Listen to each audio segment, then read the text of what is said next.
Private investigator Paul O'Sullivan says he will appear before Parliament's ad hoc committee, but only virtually and not in person.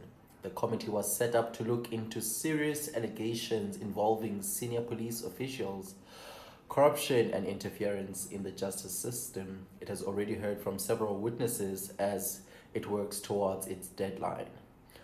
O'Sullivan is currently outside South Africa and he says he will not return until at least the end of February due to what he describes as an urgent family business. But he also says he has real safety concerns if he comes back.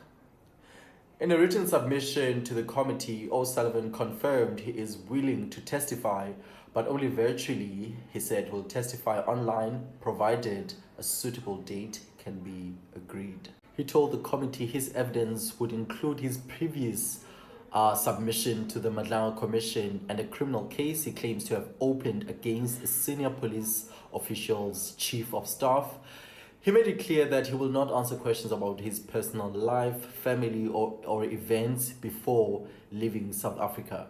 Central to his request, O'Sullivan cited personal security concerns and detailed an alleged murder threat he says he received. He said there was credible intelligence of a real threat to his life and that this made testifying in person unsafe. O'Sullivan also accused the committee of failing in its duty to care, saying it did not act against statements he says were made by senior police commissioner during the hearings. He interpreted one of those statements as a call for members of the public to act against him. That allegation and his request have stirred debate. Some members of the ad hoc committee want him to appear in person, saying live testimony is critical for accountability.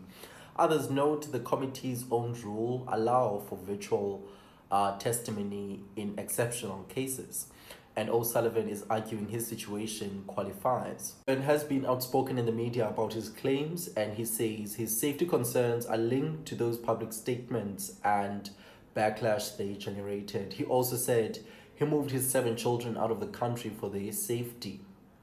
Despite his criticism of the committee and certain members, he repeated his offer, virtual testimony or not at all.